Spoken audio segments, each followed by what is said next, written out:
देर लगी आने में तुमको, शुक्र है फिर भी आए तो। ये लाइनें फिट बैठ रही हैं इस बार के साहित्य अकादमी पुरस्कार 2025 को लेकर, क्योंकि साहित्य अकादमी पुरस्कार 2025 की घोषणा 3 महीने देरी के बाद हुई है। तो आज के सेशन में हम साहित्य अकादमी 2025 के विजेताओं, रचनाओं और साहित्य अकादमी पुरस्कार की कुछ मानदंड क्या हैं, इसके बारे में चर्चा करने वाले हैं।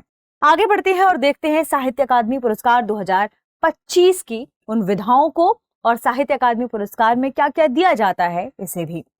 साहित्य अकादमी ने 16 मार्च 2026 को अपने द्वारा मान्यता प्राप्त 24 भारतीय भाषाओं में वार्षिक साहित्य अकादमी पुरस्कारों की घोषणा की है।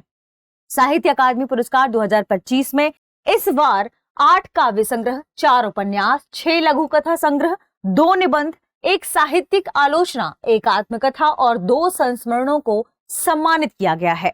हर वर्ष साहित्य अकादमी एक स्थापित प्रक्रिया के जरिए अपने द्वारा मान्यता प्राप्त 24 भाषाओं में पुरस्कार प्रदान करती है। इस बार देर हुई क्योंकि सरकार ने एक नई प्रक्रिया को मंजूरी देने की बात कही थी।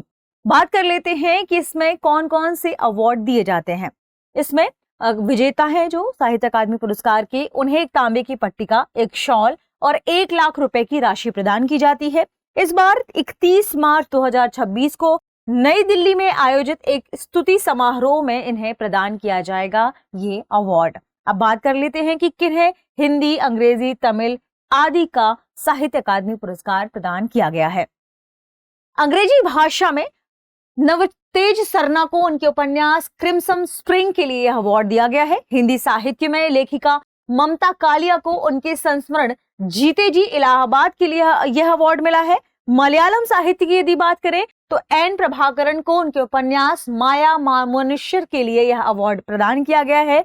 बंगाली भाषा में प्रसून बंदोपाध्याय को कविता संग्रह श्रेष्ठ कविता के लिए अवार्ड मिला है। गुजराती कविता कृति में भट्ट खड़ाकी के लिए योगेश वैद्य को अवार्ड मिला है। तेलुगु कविता संग्रह में अनिमेशा के लिए नंदिनी सिद्धा रेड्डी को यह अवार्ड मिला है। लघु कथा श्रेणी की बात करें तो कन्नड़ लेखक अमरेश नुगाडोनी की रचना दादा सिरुसु तांडे, इससे इन्हें यह अवार्ड मिला है। और पंजाबी भाषा की बात करें तो लेखक जिंदर के संग्रह सेफ्टी किट को भी सम्मानित किया गया है। वहीं साहित्यिक आलोचना की श्रेणी में सा तमिल सेल्वन को उनकी कृति तमिज सिरुकथेयिन थंडंगल के लिए यह अवार्ड प्रदान किया गया है। बात कर लेते हैं साहित्य अकादमी पुरस्कार के बारे में। साहित्य अकादमी पुरस्कार 1954 में स्थापित एक साहित्यिक सम्मान है। यह पुरस्कार साहित्य अकादमी यानी नेशनल एकेडमी ऑफ लेटर्स द्वारा प्रति वर्ष प्रदान किया जाता है। अकादमी द्वारा प्रत्येक वर्ष अपने द्वारा मान्यता प्रदत्त 24 भाषाओं में साहित्यिक कृतियों के साथ ही इन्हीं के अनुवाद यानी इन्हीं भाषाओं में परस्पर साहित्यिक अनुवाद के लिए भी पुरस्कार प्रदान किए जाते हैं। तो साहित्य अकादमी में बेहतर प्रदर्शन के लिए इन भारतीय भाषाओं में जिन 24 भाषाओं की बात की गई है, ध्यान रखिएगा ये 24 भाषाएं जो इन साहित्य अकादमी द्वारा ही मान्यता प्राप्त है और इन्हीं के अनुवाद के लिए अवार्ड मिलता है। भारत के संविधान में शामिल 22 भाषाओं के अलावा साहित्य अकादमी ने अंग्रेजी तथा राजस्थानी को भी उन भाषाओं के रूप में मान्यता दी है जिसमें अकादमी के कार्यक्रम को लागू किया जा सकता है। साहित्य अकादमी पुरस्कार ज्ञानपीठ पुरस्कार के बाद भारत सरकार द्वारा प्रदान किया जाने वाला दूसरा सबसे बड़ा साहित्यिक सम्मान है और इस बार जो 60वां ज्ञानपीठ पुरस्कार मिला है, कौन सा 60वां ज्ञानपीठ पुरस्कार मिला है आर वेरामुथु को और हमने इनके बारे में भी चर्चा की है। आप उसी दृष्टि पीसीएस में ही देख सकते हैं, आपको वो भी मिलेगा। इसके अलावा आपको कमेंट सेक्शन में बताना है कि 59 ज्ञानपीठ पुरस्कार किसे दिया गया है।